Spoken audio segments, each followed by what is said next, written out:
G'day and welcome to the Ball Boys Fantasy Basketball Podcast. Today we are talking some draft versus the first of our mini-series. We're focusing on the top 5. Let's go! Jordan open. Chicago with the lead. Bryant to Shaq.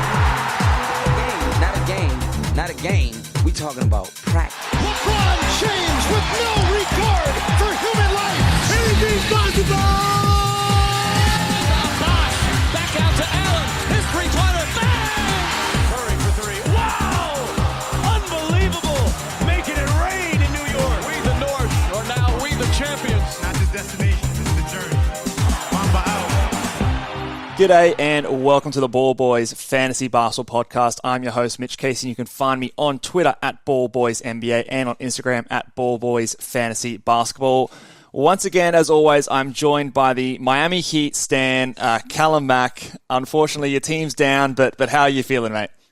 It's been a stressful few weeks. Look, I'll be honest. I was backing my guys. They were the underdogs, I'm aware. I've been backing Jimmy Butler since he was really in kind of, I guess, Timberwolves days. I've been a big fan. When he went to Philly, and when I watched that series against Toronto, I saw him go head-to-head with Kawhi in the fourth and each of those games, and he was putting up buckets. And that 2020 finals was a bit of a statement. And now again in the 2022 season, it's obviously multiple sources now. He is a superstar, in my opinion. And look, we sunk this year. Unfortunately, hopefully next year we can keep swinging and get that championship. We need another piece, I think. Yeah. Congratulations to the Celtics. Yeah, well, as you can see, anyone who's watching on the YouTube video, I'm representing my Celtics, who are into the NBA Finals. Game 1 is on Friday. We're recording this on a Wednesday night. But yeah, I think, just to reflect a little bit on the NBA playoffs so far, before we get to the draft stuff, I think, you're a big Jimmy Butler fan, and I think always have been. the fact that you love him so much just makes, I feel like I just want to hate him. I want to not give him credit, but no, he's an incredible player and probably, up there, thereabouts around the top 10 players in the league right now. How long he's going to be there? He's getting up there in age a little bit now, so the window's, I don't know how much longer you've got left to sort of build around or win with Jimmy, but yeah, I think it's probably next year is the next big hope. I assume he's probably going to drop it a little bit after next season. 1 or 2 more years, really. I think you're trying to capitalize there, but I can enjoy it there. I love me some Jimmy buckets. Yeah. Just I'll get as much as I can handle. He'll go down swinging, and obviously he's one of those guys who you always bet on to show up in the right moments. But shout out to my Celtics into the NBA Finals. I'll go live. Actually, what's your prediction for the NBA Finals? Maybe an unbiased view. Who do you think is going to take it? Golden State or Boston? I think it's going to be Boston in 6 is my prediction. Okay. But it's going to be a tight matchup. I do expect Steph to have a good series. But traditionally, these teams have actually matched up pretty well historically for the past few years. It's about a 500 record. If you take out the tanking season, when they got the Wiseman second draft pick, they had pretty much been 500 against each other. So, and that's with their full lineups, with their stars. So it's going to be a good series. It should be a lot of offense. I think this time around, because obviously Miami didn't have that offensive spark that Golden State quite have there. Yeah, I am predicting Celtics in 6 too, and maybe hoping for Celtics in 6, so they can close it out in front of the home fans and win their first NBA championship since 2008 and the KG, Paul Pierce, Ray Allen era. So fingers crossed, but we're not here to talk about the playoffs. We're talking about the NBA draft, which is fast approaching at the end of this month. Now we are officially in June. Today we're going to be talking in detail in the top 5, and we're going to be doing a bit of a mini-series, so look out for these podcasts coming up where we're breaking down a few of these ones.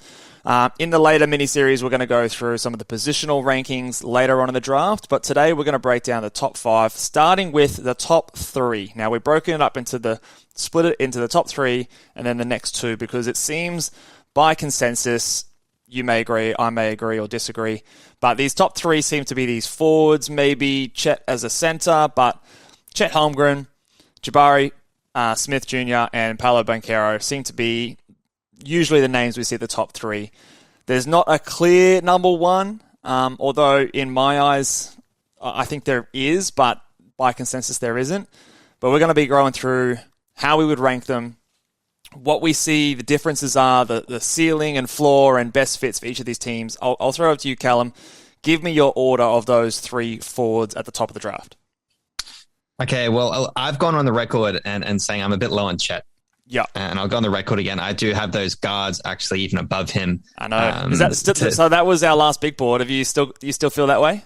I still feel that way. And I think I love these guards, by the way. So when we get to that section, I'm excited. I love both Ivey and Sharpe. Yep. But in terms of the forwards, to me, it kind of is more of a 2-man race between Jabari Smith and Paolo Banchero. And I think depending on need, I'm not too fussed to go either way. They're both different players.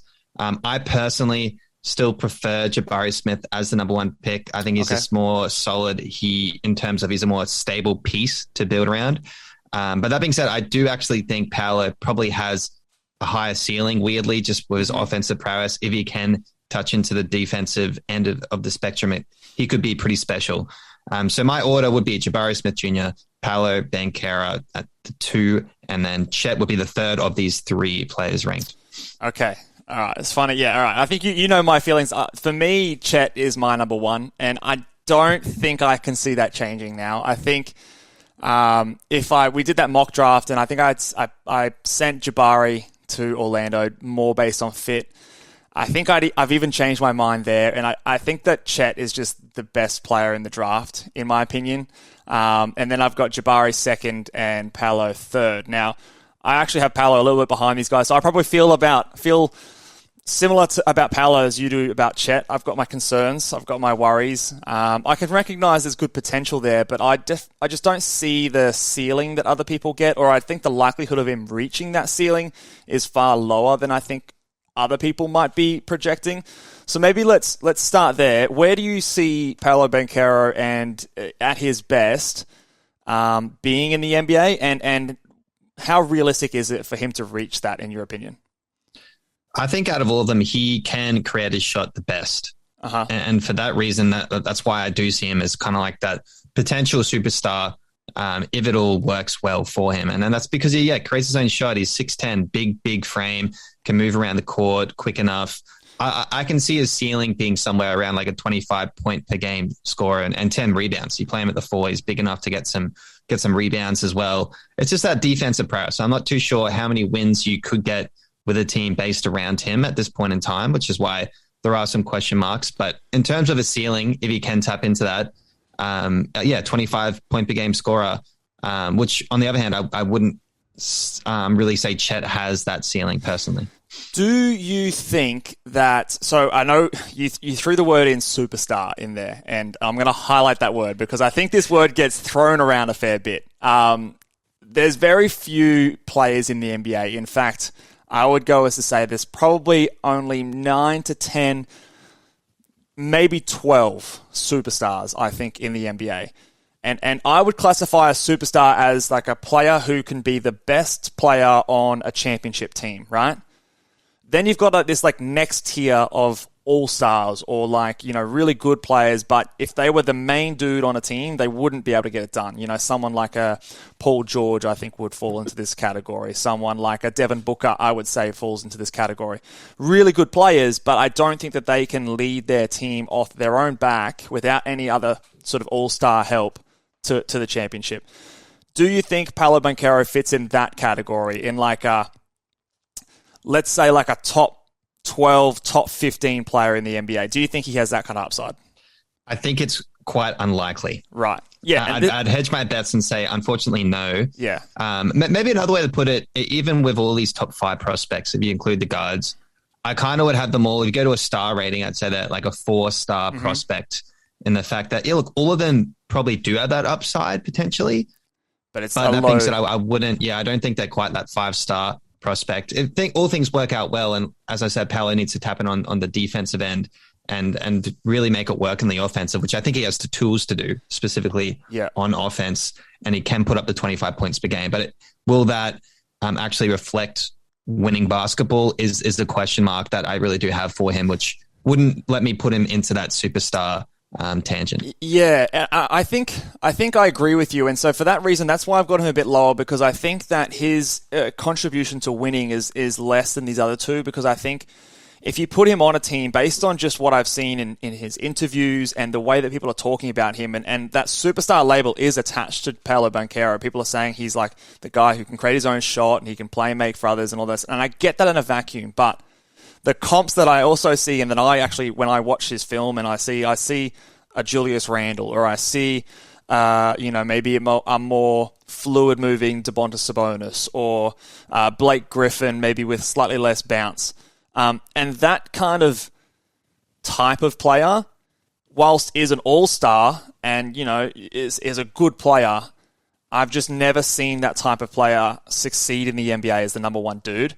And so for that reason, like, do you really want to draft him 1 or 2 in the NBA? Like, I know you want to sell tickets and that sort of stuff, and you just want to get the best that you can out of these guys. But I sort of see the ceiling a little bit limited compared to maybe some of these other guys. So that's my thoughts. I think he's number 3 still on my big board, but I just don't necessarily see the ceiling there. Like, he would have to be like probably closer. I know this is a terrible comparison, but more because of his body. But he had to be like a LeBron James kind of type of player, someone who's like literally the point guard on offense and is serviceable on defense to really hit that superstar, like true superstar ceiling. And I just don't really see that, in my opinion. Yeah, as I said, I wouldn't put my money on it, but weirdly, out of all of them, just because I know he can score and does have a prowess to create his own shot. Jabari, on the other hand, doesn't quite have that shot creation in terms of give it to him and he can get you a bucket. Great shooter, incredible shooter. That's why he is where he is. And I'd have the same argument again for Chet. Chet obviously has the height and the reach to probably shoot over people. I feel like best case scenario from an offensive point would be like a Dirk Nowitzki, where you can just give it to him and he can weirdly shoot on top of people. But I just don't quite see that for him personally. That's quite a lofty ceiling. So if he can get there, obviously you've got an incredible player. I don't necessarily think he's going to get that high. But so if we're talking about Chet here, where do you see his ceiling tapping out? Look, Chet, the one thing I did mention last time is guys of this size and frame, I think it's harsh to do it, but you have to have a little bit of an injury concern just on his build. It is, look, me personally, I maybe don't quite trust the history, unfortunately. Even though he's a hustler, he plays hard, yes, but I think this guy's ceiling is more a second or third on a championship team. And that is more reflective of someone like a Pau Gasol or someone like that, that obviously couldn't get it done himself. And for that reason, because offensively, I think Paolo potentially could be a number one option. It's just yet to be determined if that's going to correlate to winning basketball. With Chet, I just know he's not the number one option. And yes, he's capable on defensive end and can do great things in the court. But if you want to swing for the fences, I would probably prefer to go Paolo just for that little bit more upside, in my opinion. Yeah, I weirdly think that Chet has the highest upside in this draft. And I'm not here saying that he's going to be a 30 points per game scorer, but I think that just the totality of the way he affects the game is going to be bigger than a lot of these other guys. I'm not as concerned with the injury side of things for you because of his frame. You can point to players like Porzingis or Mo Bamba and things like that and say that they're injury prone and they came in skinny, but they also had injury history coming into the draft. They had like pre-existing injuries, whereas Chet doesn't really have any of that concern historically, which is the biggest red flag when we're trying to predict injury proneness. He's got a blank slate in terms of his body. We're not going to have, if they do it smartly and they don't pack on, 50 pounds of muscle in his upper half, then he should be okay. And they can build his strength up slowly over time and go from there. So I'm not too worried about that point of view. But if I compare his ceiling to a player like, I know you threw out Pau Gasol, and this is going to be, again, I'm not saying he's going to get here, but let me throw a player archetype like a Tim Duncan out there. So Tim Duncan, I know, settle down. I'm not saying he's going to be Tim Duncan. All time, best power forward. But let me just say, like, Tim Duncan was not like, give it to him, he's going to go and drop you 40 kind of player. I would argue in his prime he could. Yeah, anyway, maybe in his prime, but let's say like the second half of his career, Tim Duncan, someone who could still give you 20 a night, but he was awesome defensively, was able to pass the ball, was a good leader, sort of low maintenance kind of guy. And that's what I see the ceiling of Chet being, and that kind of perennial all defensive guy. Probably your second scorer on a championship team, but he might still be your best player. He might just not be your best scorer, for example. And that's kind of what I see his ceiling be. And so that's why I have him as my number one player. So what's the perfect person to match with Chet then? Like, what do you want to see next to him? Well, I would love to see. So I was always a big fan of him going to the Rockets. I'm really hoping that he goes to someone. Let's think like big picture. Are you saying someone maybe like a good shooting guard? Yeah, like a Jalen Green, for example. Jalen Green, Devin Booker, like some of these other guys that maybe they're not that tier 1 superstar, but they're in that tier 2. Like if you had him paired with someone like if you went to the Thunder, for example, could Shea be that guy? Shea puts up 25 a night. Is that enough offense between him and then Chet Holmgren and then Josh Giddey, and then you've got a few other shooters around him? Is that enough offense to get you through there with an awesome defense, for example? I think that is the beginnings of a championship level nucleus. Whereas if I put Paolo on that team, there's just a whole lot of shooting. There's a whole lot of bucket getters, but I don't know if that's a championship level team, if that makes sense. So that's just my view on Chet versus Paolo and Jabari for that matter. Let's talk about Jabari as well. Again, I'll ask you the same question. Where do you see his ceiling topping out?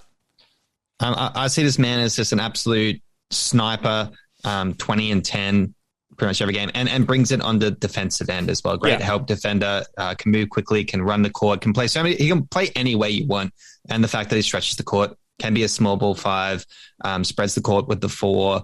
The fact that he shot, about 42% from 3-point range in college is a great sign. It was just knocked in. Every time he shot it, I felt like it was going in.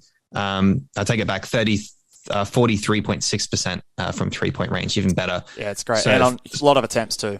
Yeah, so I feel like you know what you're getting, and that's why I do actually have him number 1, because I just think it's a great piece. Every team needs him, and because he is there defensively, I definitely do think he's a piece on a championship team in the future. I agree. I think he's conducive to the current style of basketball. He can move well laterally. He's obviously got the shot. He's someone who you can be flexible with his position. He can play small ball 5. You might even be able to get him on the 3 with some bigger lineups if you really wanted to. Funnily enough, I think he's got the lowest ceiling out of these guys, but I also think he's got the highest floor. So he's obviously the safest pick. He's actually a full year younger than Chet and half a year younger than Paolo Banchero. So the youngest of these 3. So we do have to factor that into it as well. So, we say he has a lower ceiling, but his ceiling's still pretty high. Like, I definitely think he can be a perennial all-star sort of type player at his peak, but I don't necessarily think he's going to be in that top echelon. Maybe even scraping into that second tier, like that Paul George or that Devin Booker tier. I don't know if he even gets that high. Maybe he's towards the back end of that tier. But I definitely see him potentially being a multi-time all-star sort of, and someone who can definitely be, the second or third best player on a championship level team. Yeah, I see that too. On a championship team, I don't see him as number 1 at this point either. I think he would be that complementary second piece that can just be a sniper from long range. Yeah. I don't necessarily see him scoring more than 25 a night, but I definitely don't see him scoring less than 18 a night. Like, he's going to be sort of in that range and not someone who you can pick on defensively. Let's go on to, before we go on to our next 2 players that we're going to compare, let us know what you guys think in the comments on YouTube. Let us know who you think is number 1, 2, 3. I'm also getting a lot of hate about Chet Holmgren. I'm seeing in the comments, guys. That's all right. Tell us why you hate him. Tell you why you think I'm crazy. Is it simply because he's skinny? Is it something else? Let us know. Let's go on to this next 2, the versus series. Jaden Ivey versus Shaedon Sharpe. Who do you prefer? Who do you like? And give me your thoughts on both of their ceilings. It's really tough for me, this one. I think both their ceilings are so high, honestly. Both of them have some of the highest ceilings, I think, in the draft. Yeah.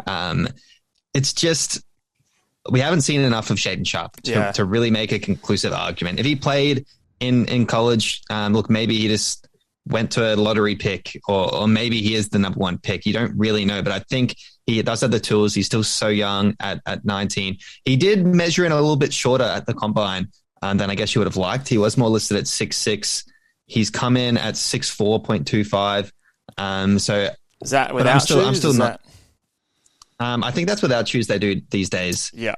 In the combine, but yeah, I'm looking at the combine. Without shoes, 6'5.25 with shoes. Yeah. Yeah. I in my mind, I had him at 6'6", maybe a bigger frame than I thought he was at that Kobe body. If he's 6'4", more on that spectrum, I guess that is without shoes. It's similar, maybe it's a bit more of a, but the athleticism's there. That's the thing. Yeah. This guy's athleticism is through the roof. Wingspan's still there, 6'11" and a half wingspan. So he's long. He's going to be able to guard bigger than his size.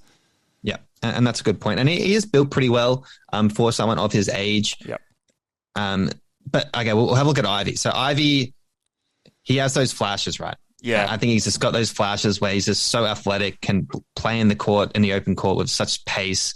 I did compare him to a bit of a John Wall when I was looking at some of the tapes. Specifically when he is in transition, I think he could be lethal.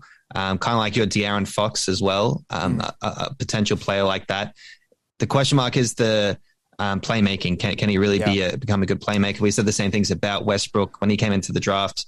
It's hard to have someone up with Westbrook in terms of athleticism, but Ivey is close. He close, really is man. close. He's dynamic. Like he is, and he's got that athleticism that's actually useful. Like people get very enamored with people who can jump really high and dunk it really good, but his speed and his acceleration, lateral quickness, really allows him to do things on the court that other players just can't. In terms of even if he's made a mistake on defense, he can retreat and get back, or he can just blow by guys just simply because they're not fast enough to keep up with him. So it is something that... And he can get in the paint and dunk on anyone as well. Let's put that out there. He can jump and he can dunk really, really hard. So I'm typically someone who doesn't... I maybe not undervalue, but I don't value athleticism as much as maybe the next person. But for someone like this, I can definitely see the appeal and definitely see the value that he brings. I agree with you. The question here is he a point guard? Is he a shooting guard? If he's a shooting guard, I think it limits his ceiling a fair bit, because I don't think you're going to get the most out of him playing off the ball than you are if you can make that transition to be a point guard. If he was someone like that Westbrook that can make that transition, then definitely I can see him joining those other three, and I might even move him ahead of Paolo for me as that kind of guy who could be that, again, not tier 1, but maybe like a tier 2 level star, like a 4-star recruit. But if he's off ball and that's not going to happen, maybe he's more of a 3-star recruit, and it does sort of limit his ceiling. I have him ahead of Sharpe fairly comfortably. The only thing I would say that if it's like a Sacramento Kings, and you've already got it is at 4. Yeah, I know, and you've got the Fox thing. I don't know. Like, do you swing for Sharpe? I'd hate to be the Kings right now and making this decision. I don't know what I'd do. I'd be trying to trade down and get something else, or even trade out. Because I don't think... There's nothing wrong with getting Shaedon Sharpe. I think that is a good fit. Well, there might be something wrong. I mean, he might... Like, we don't have the footage. We don't have the stats to back it up. A lot of players do really well in high school. A lot of guys look the part, but they just don't bring it. It's the NBA. I'm a little bit more nervous than I think that you are. I think you're higher on Sharpe than I am. He could be the best guy in the draft. What's his floor? Okay, we're talking about... He could be. We're talking about ceiling. What's Shaedon Sharpe's floor? Bust. He could definitely be, He could be the bust of the draft. Yeah, and that's why instead of being like, in terms of potential, he could be the number 1 pick, if I'm quite honest. But it's just, he also has such a bust potential. I'm so much more comfortable. Yeah. If I had the first pick, I want someone stable. I would go with a Jabari. I wouldn't take that risk on someone like a Sharpe. Unfortunately, I don't think he will be that bust. I think probably at a floor, he's still going to be some kind of role player. Even if he is a bit of a spark plug, let's say he's just a heat check guy off the bench. That's probably the worst case scenario for me, because he does have the tools to at least defend. Yeah. I don't know. I think his ceiling, to me, I see him. I think I gave an Andre Iguodala example. I think I'm going to subtract that comp, and I'm going to go with a different guy. I'm going to compare him to is Jaylen Brown. Speaking of the Boston Celtics, I think that guy who maybe his handle's not there completely yet, but he's got the athletic tools. He's got that shot creation potential there. He's, he's got that athleticism there.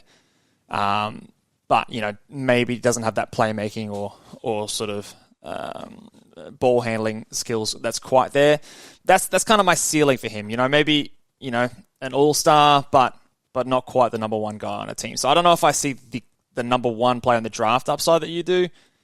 And then on a low side, I don't know. Maybe is he Zaire Williams? Like, what's his?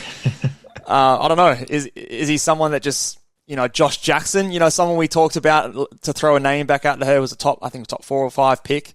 Had a lot of hype with his athleticism a few years back. Like, is that the kind of player that he could be? I think there's a lot of downside. Yeah, I actually do like the Jalen Green comparison. I do actually quite like that in terms of what he could be. Yeah. Just a big dude on the wing, can Jaylen defend Brown. a lot of people. Sorry, Jaylen Brown. Yeah. Jaylen Brown from the Celtics. Yeah. I do like that comp. It's just the shooting. Even if it just becomes sort of a heat check guy, you could even, I've seen some people who are a bit lower on him compare him to a J.R. Smith, who did have a reasonable NBA career. He had a decent career, yeah.